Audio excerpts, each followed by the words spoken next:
Como é que a gente percebe quando um relacionamento é tóxico e abusivo? Oi, meu nome é Simone Veloso e hoje a gente vai falar sobre alguns sinais para que você possa reconhecer. Algumas coisas não eram faladas antes. Quando a gente pensava em relacionamento, se a gente voltar até pouco tempo atrás, tudo que a gente encontrava de material, um pouco antes da internet ter esse boom todo, era muito mais de dicas de como fazer para conseguir conquistar alguém. Como é que a gente podia fazer para se tornar o mais atraente possível, o mais eficaz possível, fazer com que as coisas dessem certo. Mas de repente as coisas começaram a mudar nesse cenário, porque pessoas comuns começaram a ganhar voz. O que antes era monopólio de alguns meios de comunicação começou a mudar e com isso o cenário também mudou. Antes a gente não ouvia falar tanto em relacionamentos tóxicos, abusivos, a informação ela não chegava, mas existia. Os relacionamentos ruins também já existiam. Aqui a gente fala mais sobre relacionamentos com narcisistas, mas relacionamentos tóxicos e abusivos não são exclusividade de dinâmicas com narcisistas. E como que a gente percebe quando um relacionamento ele só tá desgastado, ele tá ruim, que é uma coisa normal que pode acontecer nos relacionamentos, não é o desejável, a gente não deseja ter uma dinâmica que seja chata, desagradável, mas quando que um relacionamento ele tá tóxico, quando que um relacionamento é abusivo e quando que a gente percebe que aquilo não é mais pra gente, aquilo não serve mais pra gente. Será que tudo agora é tóxico? Será que tudo agora é abusivo? Será que é desse jeito mesmo? Quando a gente fala em relacionamentos abusivos, relacionamento tóxico, isso tem um peso tão grande porque a gente tá falando de repente a gente ter que tomar uma decisão numa relação que a gente nutriu, que a gente nutre, que a gente aposta, que a gente acredita. E é difícil olhar para isso. Quando eu falo que pessoas comuns começaram a ter expressão, começaram a falar sobre coisas que viviam, começaram a procurar sobre coisas que não achavam normal e começaram a buscar e a encontrar explicação para aquilo e perceberam que não era bem assim, não deveria ser bem assim e coisas que antes ficavam tão escondidinhas começaram a não mais serem aceitas. Com isso, a gente percebeu que nomes foram dados a determinados comportamentos e pessoas começaram a reivindicar os seus direitos. Então a gente enxerga um movimento de muita mudança social. E aí vem essa angústia, né? Quando que a gente percebe que a gente está no meio disso? Quando que o meu relacionamento ele passou do limite, ele passou do ponto. Uma das primeiras coisas que a gente vai identificar um relacionamento tóxico, um relacionamento abusivo, vai ser quando você percebe que você quer sair ou que você precisa sair e que você tem dificuldade. Não é normal você querer sair de um relacionamento e não conseguir enxergar muito bem como e não entender muito bem como que você tá nisso e se sentir preso. Claro que relacionamentos, eles vão ter dificuldades, eles vão ter problemas, eles vão ter coisas que não são tão legais, mas preste atenção nessa primeira sensação. Sempre que a gente tenta mapear alguma coisa, tem a primeira parte, aquilo que chama atenção logo de cara. E talvez esse seja o sinal que mais grita, é o você se sentir preso de alguma forma, o desconforto, o querer sair, o não saber como, já ter tentado várias vezes e acabar voltando e se sentir enredado de alguma forma. Um relacionamento tóxico, um relacionamento abusivo, ele prende, ele sufoca e quando você volta sempre com a sensação de que vai ser diferente, então tudo bem, então acho que já é, agora eu consigo. E repito que isso não é só uma dinâmica com narcisista, mas relacionamentos tóxicos e abusivos funcionam dessa forma. Preste atenção nisso. E quando a gente fala em não ter condições de sair, isso fala muito sobre dependência. Um relacionamento tóxico e abusivo, ele vai criar uma série de dependências para que você não saia. Isso não acontece de uma hora para outra. A gente pode encontrar dependência emocional, dependência financeira, mas a dependência, ela vem também de uma forma sutil quando você passa a acreditar que você não consegue mais fazer determinadas coisas. Você perde a habilidade de gerir a própria vida. Então você acredita que o outro seja mais capaz de fazer coisas que antes você fazia. Num relacionamento desse tipo, o outro, o manipulador, o abusador, ele vai fazer com que você dependa. Um outro ponto é que você vai ter a sensação que você precisa se esforçar demais, que você precisa lutar para manter aquilo, que você tem que fazer de tudo para manter a relação. Então, é sempre a sensação de muito esforço, de muito dreno. Relacionamentos assim exigem demais, até porque a sensação é de estar sempre pisando em ovos e essa coisa inconstante, e uma hora tá bem e outra hora tá mal. Então, exige demais. Esse é um outro ponto para se observar. Quando você percebe que você tem que fazer muita coisa, que você tem que estar sempre fazendo demais para que o relacionamento consiga se manter, para que brigas não saiam, para que a desordem não se estabeleça, normalmente é um sinal de um relacionamento tóxico, abusivo, onde tá tudo por um fio, e se você não ficar sempre muito atento a esse estado de hipervigilância, alguma coisa vai desandar. Ou seja, o ter que se esforçar demais, o ter que fazer demais. Um outro ponto para se olhar. Chantagens emocionais são extremamente constantes em relacionamentos desse tipo. Então, constantes ameaças, vitimização, quando você percebe que tudo que você fala é alvo de chantagem emocional. Então deixa, então não quero, então não precisa. A outra parte, ela vai estar sempre jogando com o teu emocional. E principalmente fazendo com que você saia de contextos sociais, com que você abandone seus amigos, com que você deixe a sua família. Então esse isolamento, ele é muito pautado em chantagenzinhas emocionais. Esse tipo de relacionamento, ele fica muito pautado como se houvesse um grande amor, como se houvesse uma grande proteção, como se houvesse um grande ciúmes, um sentimento muito grande de posse, e isola muito a pessoa. Quando ela percebe, ela está abandonando tudo e todos, pautado nessa chantagem emocional. Você precisa se afastar das pessoas, você precisa deletar todo mundo do seu Instagram, porque eu não aguento ver você falando com fulano. Então, é sempre pautado nessas chantagenzinhas emocionais. Pensando nessas chantagens, vocês vão perceber muito ameaças com relação a cortes de coisas, né? Cortes tanto de recursos financeiros, cortes de projetos, cortes de relacionamento mesmo, né? É sempre um relacionamento muito pautado na ideia da perda. A ameaça, ela é constante. Então, relacionamentos tóxicos e abusivos, a pessoa, ela vive pisando em ovos, ela não sabe o que ela pode falar, ela não sabe o que ela pode fazer, porque ela tem a sensação constante de uma ameaça, como se alguma coisa ruim fosse acontecer o tempo inteiro.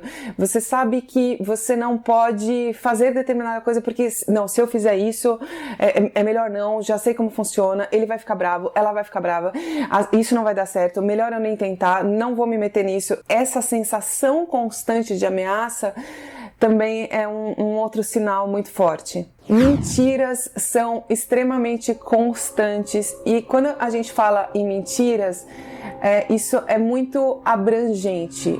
Não são só mentiras, claro, tem mentiras com relação a traições, mas tem mentiras o tempo inteiro. Então, quando você percebe, a pessoa, ela tá mentindo em pequenas coisas, em grandes coisas, e você também começa a mentir para você mesmo. O relacionamento todo, ele é movediço. São mentiras que magoam, atingem, e quando você percebe, você começa a mentir dentro do relacionamento, você começa a mentir para as pessoas porque começa a dar vergonha. Então a mentira faz parte o tempo todo. Você nunca sabe muito bem o que você está vivendo, você não sabe muito bem o que esperar e você começa, o pior de tudo, você começa a se acostumar com essa atmosfera de mentira. Você começa a entender como é que funcionam esses mecanismos de mentira. Então, com relação a dinheiro, existe mentira. Com relação a amigos, existe mentira. Com relação a outras pessoas no relacionamento, existe mentira. Então, é sempre a sensação de que você não está vivendo um ambiente real.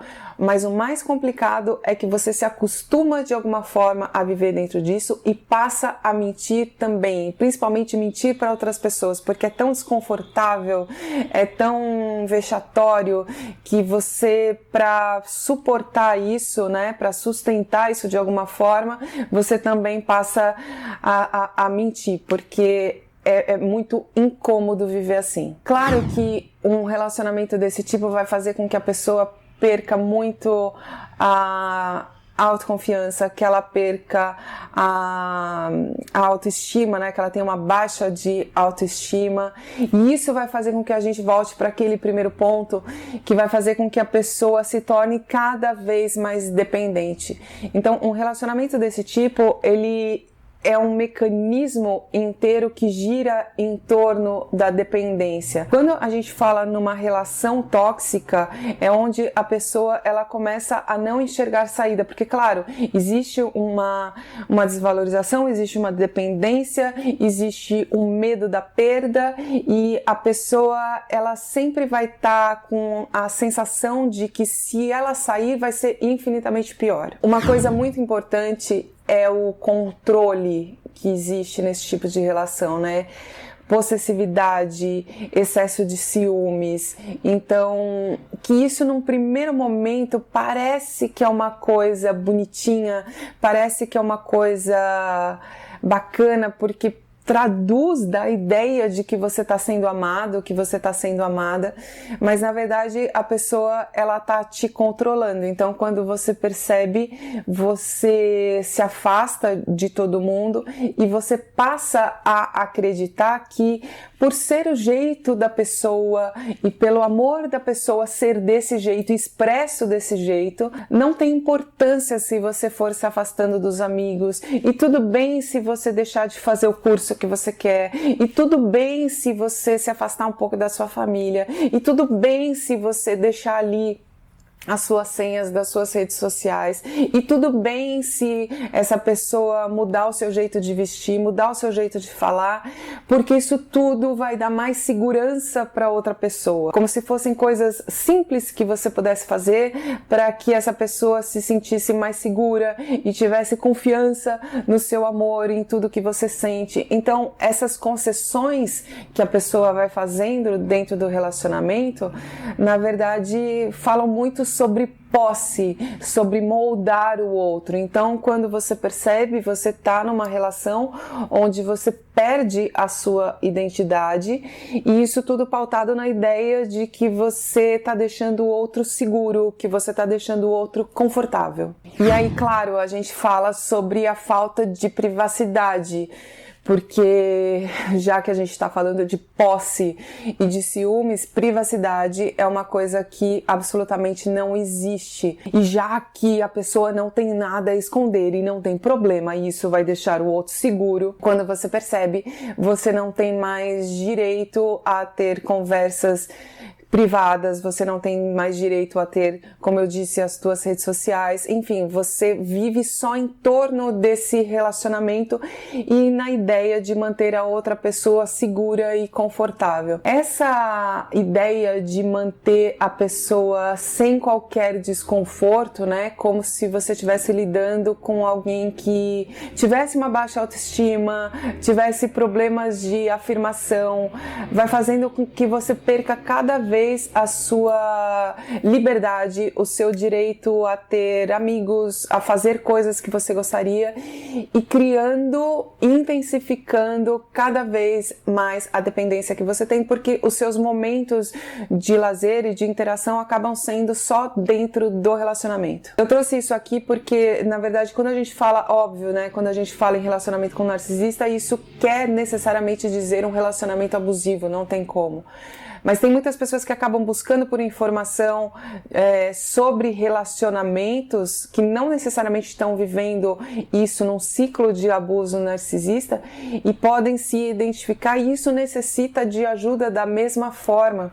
O que é mais importante é o como a pessoa se vê, se reconhece a dificuldade de sair e a ideia de que sempre vai ser possível fazer alguma coisa se ela se esforçar, se ela se modificar. Isso é muito característico dentro de um relacionamento abusivo. A pessoa fica durante muito tempo presa à ideia de que ela poderia fazer alguma coisa para melhorar. Quando a gente pensa em dinâmicas assim, isso pode envolver também um abuso físico, né?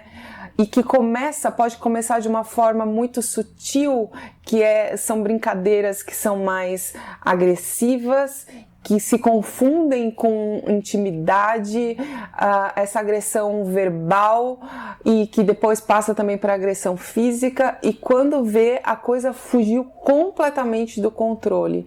A gente percebe também um discurso muitas vezes passivo-agressivo e que vai sendo normalizado ao longo da relação, onde a pessoa passa a acreditar que relacionamentos são assim, a intimidade faz isso, o tempo do relacionamento faz isso, e que não é assim. Quando a gente fala em relacionamentos abusivos, isso é assim, mas as relações, elas não têm que ser assim. Lógico que com a intimidade, quando a gente fala em apelidos, em brincadeiras, em coisas que são mais íntimas, você vai encontrar dentro das relações coisas que outras pessoas não vão falar para você. Mas de qualquer forma, num relacionamento abusivo, você vai perceber sempre a desvalorização, o machucar, o fazer com que o outro se sinta diminuído, desvalorizado, e isso tudo muito maquiadinho, como se fosse normal, como se você estivesse levando as coisas para um lado que não precisa ser levado, porque afinal de contas, relacionamentos são assim, e você não deveria estar levando isso tão a sério. E quando você percebe, você está passando muitas vezes por um ciclo de violência. As críticas passam a ser constantes, as humilhações passam a ser constantes, as traições passam a ser constantes e as desculpas, elas não se sustentam. Quando você está nesse tipo de dinâmica, vem o pedido de desculpa, vem a ideia de não mais fazer, eu tô arrependido, eu tô arrependida, de novo isso acontece, e de novo isso acontece, e de novo isso acontece, e de novo isso acontece. É muito doloroso, né, a pessoa se descobrir vivendo um relacionamento abusivo, um relacionamento tóxico, e perceber que alguma coisa precisa ser feita, né? Quando você percebe que o tempo tá passando, quando você percebe o investimento emocional que você fez, e principalmente muitas vezes essa vergonha que existe, né? Buscar ajuda nesse sentido é difícil, porque é difícil admitir que a pessoa com quem você anda de mãos dadas, a pessoa que você leva pra cima e pra baixo na sua família, é a pessoa que não te faz bem. Mas é muito importante buscar ajuda, é muito importante buscar recursos para romper esse tipo de relação, porque não é só relação com o narcisista que faz mal, não é só relação com o narcisista que adoece, não é só relação com o narcisista que faz com que você perca a vida inteira. Quando você percebe, você tá tentando carregar um relacionamento nas costas, pautado na ideia de que as coisas vão melhorar, e na próxima não vai mais acontecer, e não vai mais acontecer, e não vai mais acontecer, e sempre vai acontecer. Se descobrir nesse tipo de relacionamento é realmente muito difícil, então é importante, se você consegue mapear tudo isso que acontece dentro de um relacionamento tóxico e abusivo, que você procure ajuda para, como eu disse no começo do vídeo, de repente, se for o teu caso e você não estiver conseguindo força para sair, que você reúna isso e que você possa ter uma chance digna de ter um relacionamento saudável e encontrar a felicidade que você busca. Eu espero ter ajudado. Um grande beijo e vai ficar tudo bem.